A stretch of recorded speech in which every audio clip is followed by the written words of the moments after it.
My daughters declared I wasn't their biological father, so I stopped playing the role, but they weren't prepared for the fallout. I, a 52-year-old man, slaved away as an accountant at a small firm for 27 years. When my daughters were teenagers, I took on late-night bookkeeping jobs, weekend tax filings, and every extra shift I could grab. Not flashy, but it funded everything for Emily, 27, and Sophie, 24. Looking back, I might have gone overboard. Private lessons, brand new cars at 16, international study programs, full tuition at elite universities. I ate canned soup for months, so Emily could have her semester in Paris for her art degree. Their mother, Karen, walked out when Sophie was 3, claiming she needed to discover herself. She discovered a yoga instructor pretty fast, but whatever. The divorce gave me primary custody with standard visitation. Best thing that ever happened. Fast forward to last March. Karen announced her engagement to James Carter, a flashy hedge fund manager. The girls were ecstatic. Suddenly, they were spending weekends at his sprawling estate, returning with luxury purses, raving about his yacht and vacation homes. Fine, as long as they were content. Then came October. I spent 2 days cooking their favorite Sunday dinner from scratch. Roast chicken in the oven, table set with Grandma's heirloom plates when they arrived, late, in James's Bentley, both sporting matching Tiffany bracelets. "Dad, we need to talk before we eat," Emily said, still in her jacket. "What's up?" Sophie took a deep breath.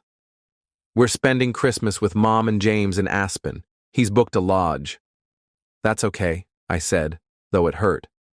"We can do our holiday early. What works?" They exchanged glances. Emily spoke. "Actually, we need to discuss some adjustments." "Adjustments?" James suggested. "And we agree, it's time to rethink our family structure," Sophie said. "He wants to adopt us as adults." I nearly chuckled. "Adult adoption? That's rare." "It's more common than you'd think," Emily said icily. "It'll streamline his estate planning." "Estate planning? What's this about?" Sophie pulled out her phone. "Dad, Mom told us the truth. You're not our real father." The room spun. "What?" "She had an affair before the divorce, with her yoga teacher, Luca. He's our real dad. She never told you because she knew you'd fight for custody." "That's ridiculous. We did DNA tests during the custody case." Emily shrugged. "Mom says you forged them. It doesn't matter now. James wants to make us his official family, and we think it's best to start moving away from this."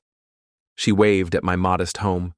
They left without eating, without a goodbye hug, without even glancing at the meal I'd prepared. I stood there, stunned, surrounded by their favorite dishes going cold. Update 1, 3 days later. Wow, this exploded.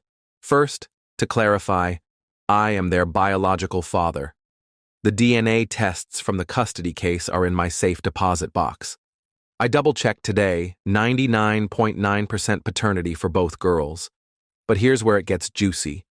I called my lawyer friend, Lisa Wong, who specializes in family law. She suggested sending a formal letter demanding they stop making false paternity claims without evidence. Their reply came from James's attorney. "Our clients stand by their position and request your cooperation in transitioning parental rights." Meanwhile, Sophie posted on Instagram, "Sometimes growth means cutting ties with toxic pasts, even family. Das new chapter Nakshern chosen family." The photo showed her and James at a high-profile fundraiser. Comments were mixed. Some cheered her on, others called her ungrateful. Then James texted me, "Sign the papers. Make this smooth for everyone. You've had your time. I can offer them opportunities you never could."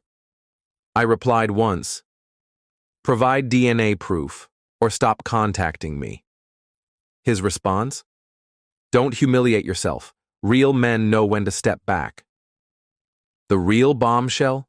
Karen called yesterday. "Why are you complicating things?" "Complicating what? You lying about their paternity?" James has connections. The girls could have incredible careers. Why can't you let go? Because they're my daughters.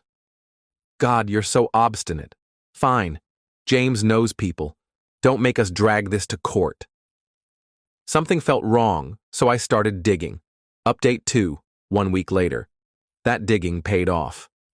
James Carter isn't the financial genius he claims to be. My accountant contacts came through. He's under SEC scrutiny for insider trading. That estate? Rented? The yacht?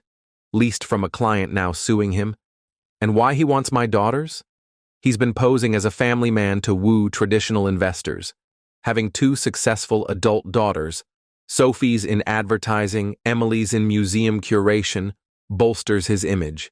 The adoption isn't about estates, it's about optics. Here's where I might have been harsh. I didn't confront them. Instead, I, 1, canceled their phone plans, still in my name. 2, removed them as authorized users on my credit cards. 3, changed the Hulu password. Petty, I admit. Sent them detailed invoices for their cars, both in my name, and college costs if they insist I'm not their father. Total, $365,000. The reaction was instant. Emily stormed into my office, making a scene. How dare you cut my phone during work hours? Sorry, do I know you? Dad, this isn't funny. According to you, I'm not your dad. Sophie was savvier. She showed up at the house that evening, tears ready. Daddy, please, we didn't mean it. We were just considering options. Options that involve denying I'm your father? James said it'd help with taxes. Sophie, you took finance classes. You know that's nonsense. She broke. He said we needed to distance ourselves for his investor pitches. A middle-class dad hurts his image. Finally, some honesty. Update 3, 2 weeks later. Their house of cards fell faster than I expected. James's SEC issues hit the headlines, not just an investigation, but a case for a Ponzi-like scheme, paying old investors with new money. He was running dry on new funds. Karen's engagement collapsed when she learned the estate was leased and his wealth was a mirage. She tried reaching out to me, but that bridge burned years ago. My daughters? They doubled down, posting about how I was financially bullying them by demanding repayment for their education. Emily's friend, whom I'd also helped through college, called me in tears, saying Emily was calling me a monster. My brother chimed in. They messed up. Family forgives. Easy to say when you're not the one being disowned for a fraudster. I kept all communication through lawyers. Lisa sent formal demand letters for the car payments and a timeline for title transfers. Either they acknowledge I'm their father or they pay up. James's lawyer sent a threatening letter about extortion and emotional coercion, claiming I was sabotaging his business with rumors. Lisa laughed. Let him try. Discovery will be a circus.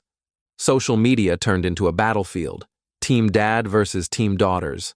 Their friends attacked me. Mine defended me. It got messy. I stayed silent, watching it implode. Update 4, 1 month later. James was arrested last week. Federal agents raided his office and rented estate. Karen was caught trying to flee with bags of cash. She was deeper in the scam than anyone realized. My daughters finally saw they'd bet on a losing game. They showed up at my house looking shaken, no designer outfits, just hoodies and jeans. Dad, Emily began, we made a mistake.